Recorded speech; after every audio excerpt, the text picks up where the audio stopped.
이교세 영화 보자마자 49번은 프레젠스 스티븐 소더버그 감독 유명하신 분이죠. 육체와 더불어 사람을 구성하는 영혼이 죽으면 영만 남잖아요.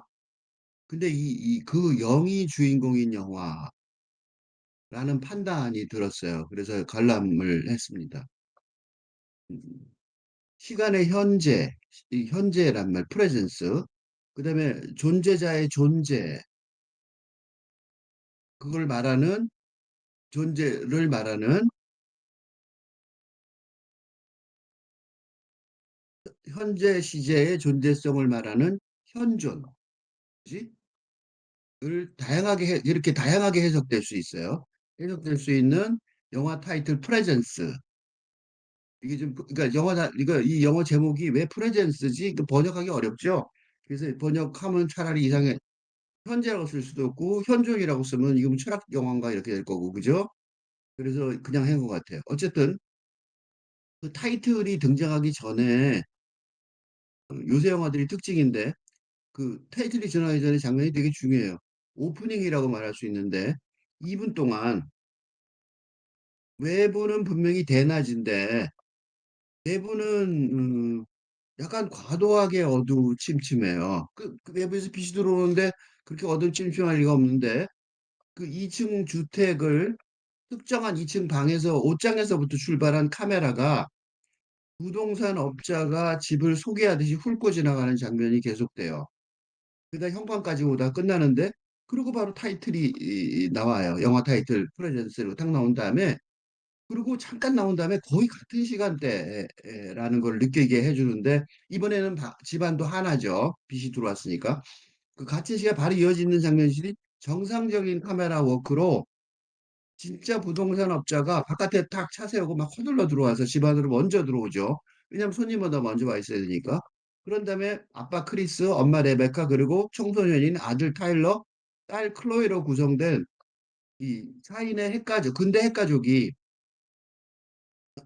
아들을 위한 수영 명문고등학교 편입을 위한 기반으로 집이 구입해 있어야 학교를 다닐 거 아니에요. 그죠? 그래서 서둘러 주택 매입 계약을 마무리를 합니다. 타이틀 이전에 카메라가 대표하는 무생물 시점이 있었단 말이죠. 그죠? 아무것도 없었는데 그냥 쭉 보여줬잖아요. 이게 누구야? 그 무생물 시점이 이 영화를 지배하는, 응? 이 영화의 서사를 지배하는, 그리하여 가족의 삶을 지배하는 그 등장인물이 5명인 거예요. 4명이 아니라. 그리고 더 중요해요. 이게 계속해서 영향을 주니까. 더 중요한 등장인물이라는 것에서 이 영화가 유령 이야기, 응? 보통 또 공포 영화라고 정의를 할 수 있습니다. 영화를 중간을 건너뛰어서 마지막 2분 피날레가 시작 2분 오프닝만큼이나 극적이에요. 완전히 이거 되게 재밌어요. 수학적으로 딱 잘라놓은 것 같아요. 84분인데 80분이 본문이고 80분 또 40분, 20분 이 잘려 있어요. 정확하게 이렇게 돼 있더라고. 극적입니다. 이 영성적 존재성에 관한 인식, 이 영성이 존재하는 것에 대해서 알고 있던 사람들, 인식하고 있는 사람들은 영화 서사의 설득력에는 조금 그렇다고 하겠지만 그렇지 않은 사람들 이게 뭐야 그럴 수 있단 말이죠. 그런 혼란이 있는데 마지막 장면에 오빠의 친구이자 딸의 애인이 된 라이언이 2분 동안 이게 드러나요. 연쇄살인마였고 딸도 살해하려다가 어, 착한 유령의 도움으로 오빠 자신을 깨워요. 그 수면제를 먹고 있는데 그래서 그 오빠가 그 라이언과 한꺼번에 다 그 2층 창문에서 싸우다 뛰어내려갖고 떨어져 죽어요. 그 클로이는 살아남거든요. 그런 공포 영화, 그게 공포 영화죠 결국 마지막 2부는. 그 전까지는 전혀 예측을 못했던 장면이에요. 이 약물 중독으로 사망한 걸로 추정되는 나디아 등 친구 2명의 사망 사건. 알고 봤더니 나중에 이 라이언이 죽인 거죠.